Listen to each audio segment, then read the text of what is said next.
toujours dans l'évangile de Marc. Nous sommes dans notre série Traces qui bientôt arrivera à sa fin. Alors Marc 14, donc les traces. On suit les traces de Jésus, verset par verset. On a commencé chapitre 1, verset 1. Et donc on suit la vie, le ministère, l'enseignement de Jésus. Mais maintenant on est vraiment vers la fin. Et donc on voit beaucoup d'actions, beaucoup d'effets. Et donc aujourd'hui le passage sera plusieurs versets, mais c'est juste pour mieux suivre un peu l'histoire de la fin avec la passion de Jésus. Et donc, nous serons à 32 à 52. À la fin, il y aura un dernier chant d'appel. Si vous voulez avancer, prier, si le Saint-Esprit vous pousse à agir et faire quelque chose, ça sera le moment de le faire. Alors, si vous avez pris un avion, dans votre vie, vous avez probablement vécu et connu, malheureusement, des moments désagréables de turbulence. J'ai pris des vols, des avions toute ma vie, et là, cela fait partie du processus. Hop, ça monte, ça descend, parfois c'est brusque, un peu violent. Alors heureusement, je n'ai jamais vécu de la turbulence mortelle, dangereuse, comme beaucoup ont vu et expérimenté il n'y a même pas 2 semaines. Le 21 mai, une tragédie mortelle s'est déroulée dans les airs. Je cite un article de France 2. Une personne est morte et 30 passagers ont été blessés dans un avion qui traversait une zone de forte turbulence. L'appareil, un Boeing 777, parti de Londres, devait atterrir à Singapour. Il a été redirigé vers Bangkok. Sur des bancards, des dizaines de blessés sont évacués de l'avion, un par un. L'appareil a atterri en urgence à l'aéroport de Bangkok. Une fois les quelques 200 passagers débarqués, l'état de la cabine atteste de la violence des turbulences. Taches de sang, plafond éventré, masque à oxygène au sol, le corps d'un homme décédé. Il s'agit d'un Britannique de 73 ans. Les autorités suspectent une crise cardiaque. Alors, la cause, c'était une chute de presque 2 km en 5 minutes. Les passagers sont encore choqués. Je cite, « L'avion est tombé d'un coup. C'était irréel. Ce dont je me souviens, ce sont les objets, les bagages des gens, les coussins, les tasses, les assiettes qui volaient dans les airs. » Alors, quand vous voyez les choses qui volent, alors ça veut dire que vous descendez un peu trop vite. Et cette pauvre dame, âgée, couverte de sang, avec une horrible entaille sur la tête, confie l'un d'eux, Andrew Davies. L'avion partit de Londres dans la soirée du lundi 20 mai devait relier Singapour. Les données du vol indiquent qu'il aurait rencontré un trou d'air au large de la Thaïlande avant de faire une chute de 1800 mètres en seulement 5 minutes. Il a été dérouté en urgence à l'aéroport de Bangkok. 7 passagers souffrent de blessures critiques. On compte aussi 23 cas de blessures moyennes, dont une hôtesse de l'air, ainsi que 25 autres passagers légèrement blessés. Dit Kittipong Kittikatur, le directeur de l'aéroport. La compagnie Singapore Airlines, qui assurait le vol, a présenté ses excuses aux voyageurs et ses condoléances à la famille du passager décédé. Le ministère des Transports de Singapour a annoncé l'envoi d'enquêteurs à Bangkok pour déterminer les circonstances exactes du drame. Alors, j'ai connu des turbulences. Heureusement, jamais quelque chose aussi terrifiant et mortel.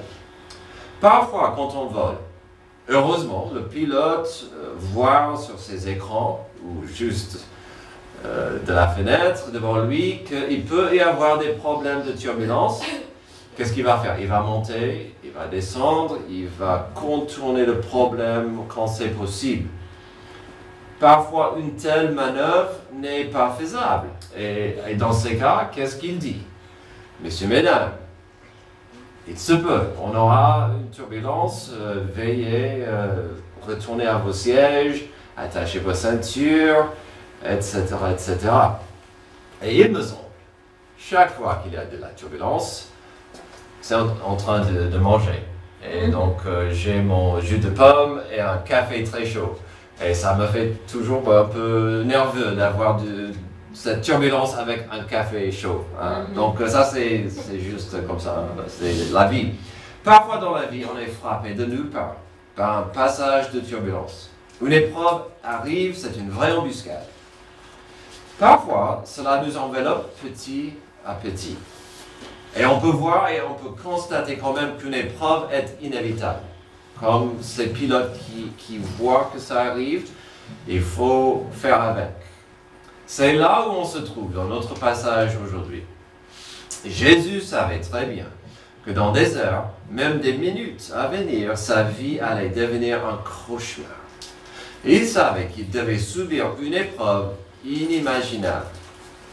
Puisque nous sommes dans le récit de ce qui est arrivé à Jésus, nous pouvons, à mon avis, nous devons étudier et apprendre certaines attitudes et actions que Jésus nous a montrées devant une épreuve profonde.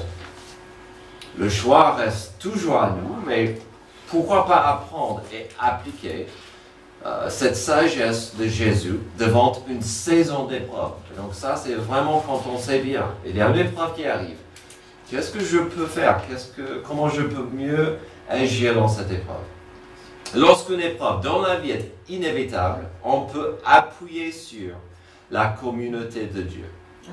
Ça, c'est la première chose, on verra. C'est une vérité simple, c'est une vérité profonde et importante. Parfois, une vérité facile à éviter. Alors, la dernière fois que nous avons vu ce groupe, ils étaient ensemble dans la chambre haute. Ce n'était probablement pas très habituel pendant la Pâque de quitter le lieu ou l'endroit du repas pour faire une promenade dans un jardin. Il faisait nuit, la fatigue commence à s'installer dans les disciples, ils ont bien mangé, mais pour Jésus, c'était vraiment le moment où il devait ouvrir son cœur et le préparer pour la souffrance à venir. Il savait que ça vient. Jésus savait que cette épreuve immense, cette tempête inévitable était sur lui. Alors, c'était quoi son attitude? C'était quoi son désir? Pour notre premier point, on va focaliser sur ce que Jésus a fait vis-à-vis des autres. Il n'a pas voulu être tout seul. Il ne voulait pas être abandonné, surtout après le départ brusque de Judas. Voyons ensemble ses demandes et ses attentes pour ses disciples. Jésus souffrait, c'était absolument pénible. Que voulait-il faire? Il devait, bien sûr, communiquer avec son Père dans la prière, et cela sera notre deuxième point. Mais d'abord, il ne faut pas rater ceci. Il voulait être entouré par ses disciples, par ses amis les plus proches. D'abord en tant que groupe, verset 32, ils se rendirent ensuite dans un endroit appelé Gethsemane, et Jésus dit à ses disciples, « Asseyez-vous ici pendant que je prierai. » Remarquez ce qu'il a dit ici. « J'irai prier, mais en attendant, restez ici assis, à côté de moi, pas loin. Je veux que vous soyez là. » Il n'a pas dit qu'il partait ou qu'il les quittait. Il n'a pas dit non plus que c'était l'heure d'une sieste. C'était assez clair. Jésus voulait que ces hommes soient à côté. Il voulait qu'ils ne soient pas loin de lui. Puis cette notion d'être bien entouré devient encore plus évidente dans les prochains versets. Verset 33. Il prit avec lui Pierre, Jacques et Jean. Il commença à être saisi de frayeur et d'angoisse. Il leur dit, « Mon âme est triste à en mourir. » Si on s'arrêtait là, c'est incroyable, c'est profond, c'est frappant d'entendre de telles paroles de Jésus. Mais, qu'est-ce qu'il dit après? Restez ici, éveillés. Je veux mourir, je suis pris par l'angoisse, mon âme est triste. Restez à côté. De temps en temps, nous avons vu Jésus prendre ces trois hommes à part pendant des moments exceptionnels. Il a fait encore ici une dernière fois. Pourquoi? À mon avis, c'était moins qu'ils apprennent de lui comme d'habitude. À mon avis, il avait besoin d'eux. Il avait besoin d'eux. Pourquoi et comment puis-je dire ça? Regardez la franchise de ce qu'il leur a avoué. Il a dit, Mon âme est triste à en mourir. Incroyable. Restez ici, éveillés. C'est magnifique. Il avoue, j'ai besoin de vous, car je souffre. Je ne veux pas souffrir toute seule. Alors, il n'y a pas un appel ici explicite pour eux de prier. Peut-être il voulait qu'ils apprennent de son temps de prière avec Dieu, mais l'inférence était qu'ils prient pour lui dans l'intercession. Si un frère ou une sœur vient à vous pour dire « Je souffre, j'ai peur, je n'ai pas envie de continuer », le moindre chose que je peux faire, c'est de dire « Je suis là, je suis dispo et je peux prier pour toi. Je suis là. Si tu as besoin de moi, je suis là. » Et pendant ma vie, il y avait des moments où il n'y avait pas de mots. Mais juste d'être à côté de la personne, c'était suffisant. Puisque le langage ici, puis des faits dans notre passage sont interchangeables, on va brièvement lire les versets 35 et 36, puis on reviendra pour les voir de plus près dans notre deuxième point. Mais notre premier point, on verra de plus près les versets sur les attentes de Jésus pour ses disciples et comment ils ont encore une fois raté ce que Jésus voulait. Donc 35-36, et puis on verra la suite. Puis il avance de quelque part, se jeta contre terre et pria que si cela était possible, cette heure s'éloigne de lui et disait « Abba, Père, tout est possible, éloigne de moi cette coupe. Toutefois, non pas ce que je veux, mais ce que tu veux. » Il vint vers les disciples, qu'il trouva endormis. Et donc, tout de suite, on voit c'est les trois. Le poignet d'homme qui était juste à côté. Il dit à Pierre, « Simon, tu dors? Tu n'as pas pu rester éveillé une seule heure? Restez vigilants et priez pour ne pas céder à la tentation. L'esprit est bien disposé, mais par nature l'homme est faible. » Il s'éloigna de nouveau et fit la même prière. Il revint et les trouva encore endormis, car ils avaient les paupières lourdes. Ils ne surent que lui répondre. Il revint pour la troisième fois et leur dit, « Vous dormez maintenant et vous vous reposez. C'est assez. L'heure est venue, voici que le Fils de l'homme est livré entre les mains des pécheurs. Levez-vous, allons-y, celui qui me trahit s'approche. » Donc, on reviendra à ces prières au verset 35, 36, 39 dans quelques instants. Mais d'abord, voyons cette notion de l'importance dans une épreuve d'appuyer sur la communauté de Dieu. Dans cette épreuve immense et lourde et pénible, Jésus ne voulait pas être seul. Il voulait passer le moment pas loin de ses disciples. Il y avait les 8 hommes qui faisaient un premier périmètre, suivi par ce poignet de 3 hommes juste à côté de lui. Ce poignet, à qui il a dit clairement, « Je compte sur vous, restez éveillés. Restez éveillés. J'ai besoin que vous soyez un peu avec moi quand même. » Nous pouvions parler toute la journée de toutes les fois que les disciples ont raté et échoué Jésus, y compris dans notre passage. Mais ce que je veux que nous captions, c'est que même Jésus ne voulait pas subir cela seul. Il allait être tout seul dans très peu de temps. Mais là, il avait besoin des gens. L'amour pour mon prochain implique que je lui reste disponible. La fidélité à mon prochain implique que je lui reste disponible. Le service à mon prochain implique que je lui reste disponible. Parfois, il n'y a pas de mots. Parfois, on ne peut que prier. Mais parfois, la personne doit savoir que vous êtes là. Je suis avec vous. Je vous aime. Je t'aime. L'Église est le corps de Christ. Comment peut le corps de Christ avance et grandir si un membre veut souffrir toute seule, isolé et loin du corps? Le corps aura du mal à avancer si des parties veulent souffrir isolées, dans le silence. Parfois il faut, vous comprenez, parfois il faut souffrir toute seule, faire son deuil. Mais souvent, on a besoin des uns des autres, surtout dans l'Église. Puis, il y a aussi la notion qu'un membre du corps qui est isolé sera une proie, une cible bien facile d'être touché par l'ennemi. Ça m'a fait penser du Serengeti, l'Afrique, les lions. Ils vont chasser qui? Les animaux plus faibles, les vieux, les petits, et surtout ceux qui sont un peu éloignés du troupeau, du groupe.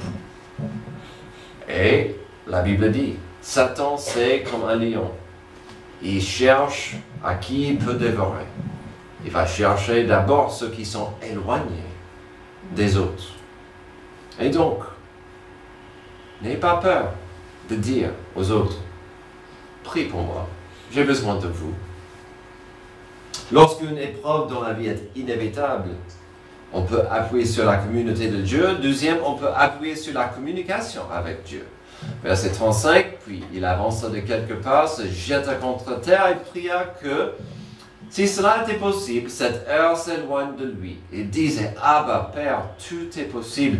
Éloigne de moi cette coupe. Toutefois, non pas ce que je veux, mais ce que tu veux. Il vint vers les disciples, qu'il trouva endormis. Il dit à Pierre, Simon, tu dors, tu n'as pas pu rester éveillé une seule heure. Restez vigilants et priez pour ne pas céder à la tentation. L'esprit est bien disposé, mais par nature l'homme est faible. Il s'éloigne de nouveau et fit la même prière. C'est intéressant.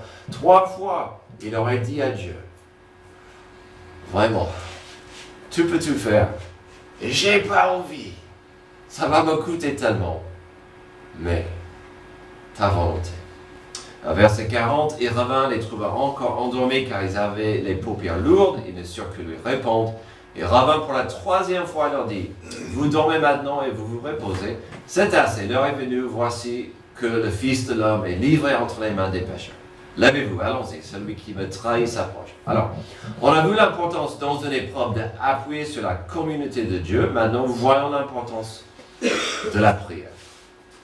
Quand je préparais et étudiais ce passage, pour aujourd'hui, j'étais frappé par quelque chose que je n'ai pas vu toute ma vie. Regardons brièvement le début de la prière modèle en Matthieu 6.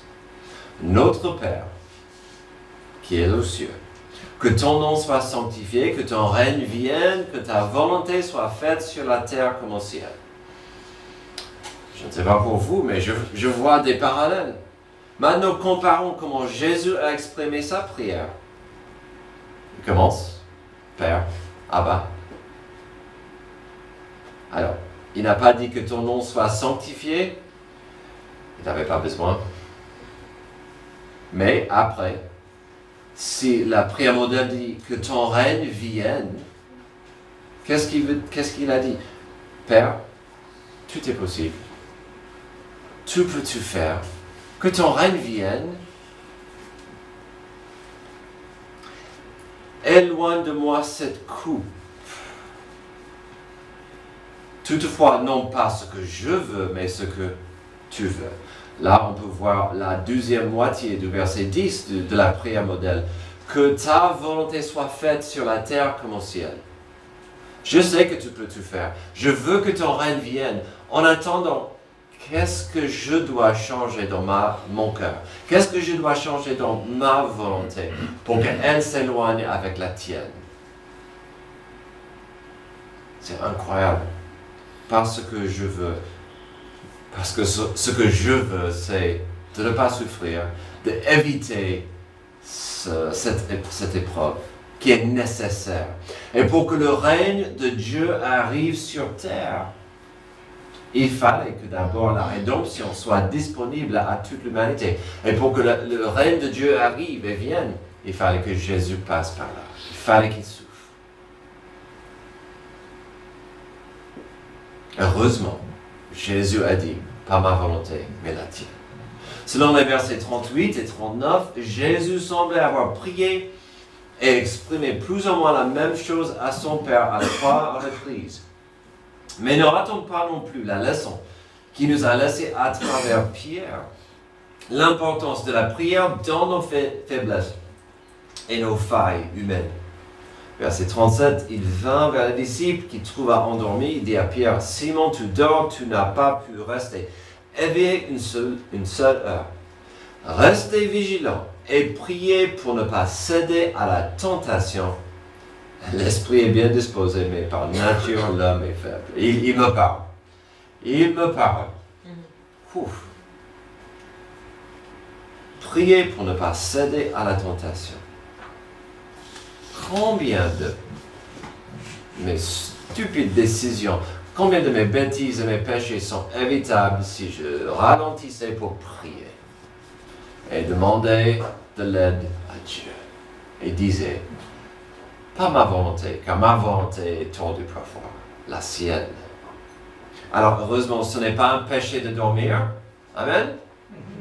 Mais, j'avais un amen d'une certaine adolescente.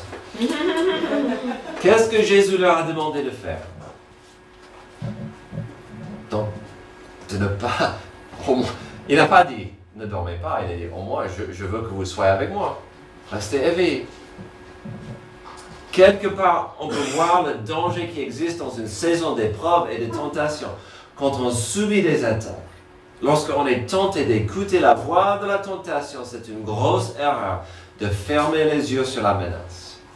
Car si on ferme les yeux sur la menace, le sommeil arrivera. Une stupeur, une transe, un état où on n'est pas en forme pour repousser l'attaque. L'esprit est bien disposé, mais par nature l'homme est faible. C'est exactement ce que l'apôtre Paul a dit sur sa volonté, sa chair, dans ce passage drôle où il dit « Je sais ce que Dieu veut que je fasse. Je sais quelle est la volonté de Dieu. Mais ma chair veut l'opposer. » Et parfois, j'écoute trop ma chair. Et c'est ce passage assez drôle où il dit « Je comprends ce que Dieu veut, mais j'agis dans ma chair et je fais l'opposé. » Et c'est frustrant. Oui, c'est frustrant. Paul a aussi dit ceci en Romains 12, 1 et 2. « Je vous exhorte donc, frères, par les compassions de Dieu, à offrir vos corps comme un sacrifice vivant. » On voit Jésus comme un sacrifice vivant dans le jardin. « Saint, agréable à Dieu, ce qui sera de votre part un culte raisonnable. Ne vous conformez pas au siècle présent, mais soyez transformés par le renouvellement de l'intelligence, afin que vous discerniez quelle est la volonté de Dieu, ce qui est bon, agréable et parfait. » Dans ces moments, soyez disponibles à Dieu. Soyez ouverts, soyez soumis, un sacrifice vivant, afin de renouveler votre intelligence, surtout dans une épreuve. Lorsqu'une épreuve dans la vie est inévitable, on peut appuyer sur la communauté de Dieu, la communion avec Dieu, et on peut appuyer sur le calme qui vient de Dieu. Puisque l'épreuve dans le jardin était profonde et tellement pénible, puisque Jésus devait accomplir sa mission selon la volonté du Père, nous savons selon l'évangile de Luc qu'après ses prières, mais avant son arrestation, un ange est venu secourir et encourager Jésus. Donc nous voyons de l'aide du Père pour accomplir sa volonté. Et bien sûr, nous avons déjà vu une soumission à la volonté du Père pour accomplir sa volonté.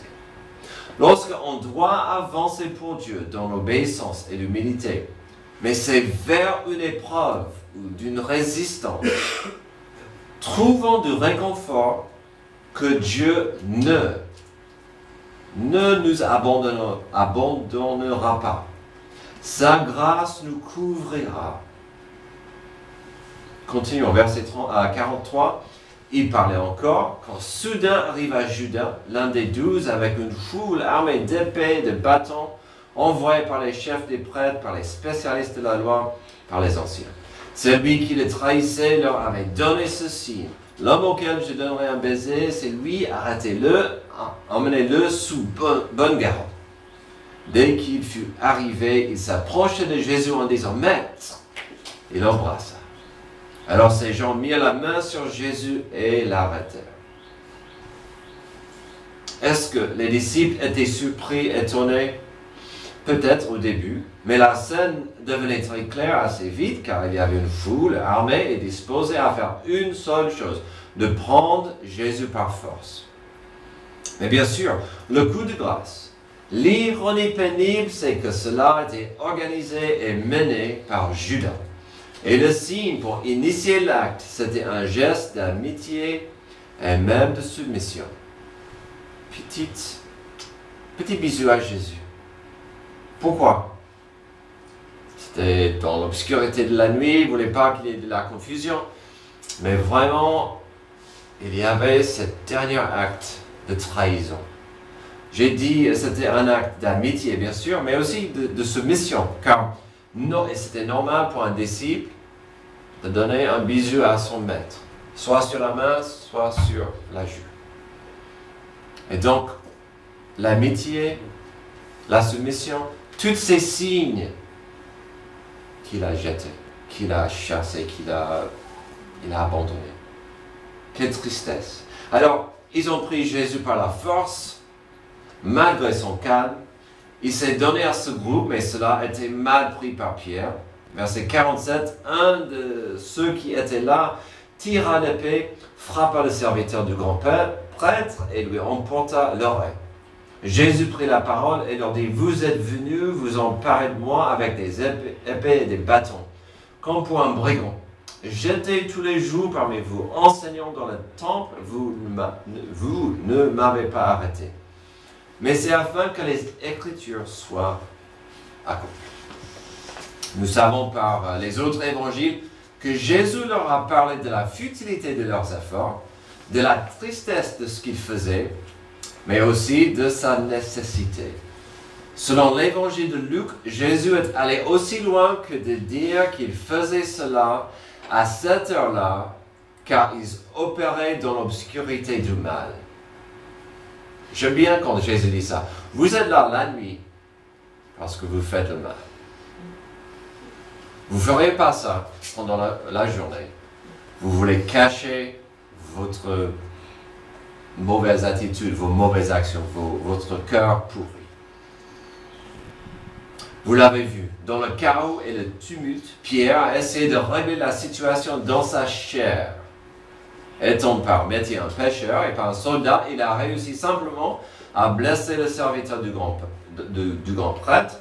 Encore nous voyons la futilité d'agir dans la chair et de ne pas apprécier ou honorer ce que Dieu est en train de faire dans la tempête autour de nous.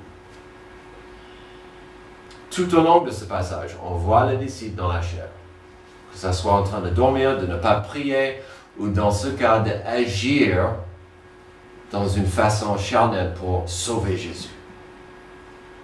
Peut-être Pierre voulait prouver qu'il n'allait pas abandonner Jésus après leur discussion de cela.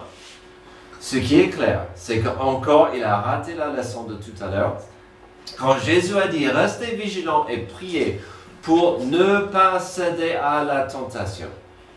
L'esprit est bien disposé, mais par nature l'homme est faible. » Nous savons que heureusement pour le serviteur, Jésus a promptement guéri l'homme avant de partir avec eux. C'est là où notre passage se termine au verset 50. Alors, tous l'abandonnèrent et prirent la fuite. Un jeune homme le suivait, habillé d'un simple drap. On l'attrapa, mais il lâcha le drap et se sauva tout nu. Ces deux versets vraiment disent tout.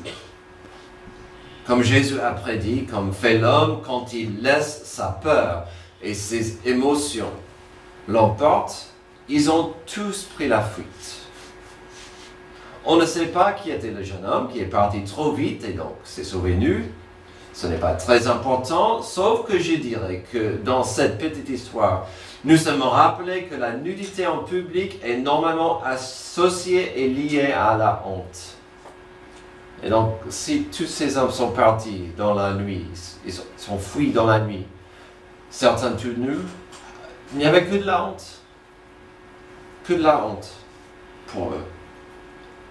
Est-ce qu'il pouvait y avoir un incident plus simple qui résumait le moment que quelqu'un est parti dans l'obscurité de la nuit, dans la honte totale? Le calme leur était disponible, mais dans la chair. Pas quand ils étaient prisonniers de leurs émotions. Heureusement, Jésus-Christ, même s'il a subi des moments incroyables, pénibles dans l'angoisse et les émotions brutales, Jésus les a donnés à son Père. Il a donné ses émotions, il a donné sa peur, il a donné son angoisse à son Père. Et Dieu lui a donné une paix, un calme pour avancer. Encore dans ce passage, nous avons suivi les traces de Jésus-Christ, ce qui pourrait simplement être un récit de ce qui est arrivé à Jésus et ses disciples, est finalement rempli de leçons et de vérités pour nous. Aurions-nous des épreuves? Malheureusement. Peut-être vous êtes dedans. Aurions-nous des turbulences fortes? Dans ce monde compliqué et chaotique, on devrait appuyer sur l'amour au carré. De dire, Dieu, je t'aime, je ne comprends pas toujours cette épreuve, mais je t'aime et je veux aimer mon prochain. Et parfois, ceux qui vont bien doivent dire, puisque j'aime Dieu, je veux aimer ceux et celles autour de moi qui souffrent. Donc on peut appuyer sur l'amour au carré et surtout la grâce de Dieu. La clé ne sera pas de s'éloigner des autres, ni de notre pilote, mais d'avoir une confiance ferme dans Jésus-Christ, notre pilote. Beaucoup de chrétiens, dans une épreuve, dans une saison sèche de la vie, ils vont s'éloigner du pilote, de Jésus, de sa communauté. Ou comme Hébreux 12, 2 le dit. Et on les regarde sur Jésus, le chef et le consommateur de la foi, qui, en vue de la joie qui lui était réservée, a souffert la croix, méprisé l'ignominie, et s'est assis à la droite du trône de Dieu. Jésus est notre chef, il a souffert à notre place, il marchera avec nous dans les épreuves. Que nous marchions avec lui. Prions. Merci Dieu, Père éternel, pour ce passage qui nous montre que malgré la souffrance, malgré l'épreuve, Jésus, malgré la peur, Jésus t'a tout donné. Et puis il nous a laissé quelques indices, quelques chemins à apprendre, quelques valeurs à apprendre. De rester humble, de rester au sein de toi, à côté de toi, et de ne pas laisser nos émotions nous contrôler. Aide-nous à mieux aimer toi et notre prochain aujourd'hui. C'est dans le nom de Jésus que j'ai prié. Amen. Levez-vous pour notre dernière chose.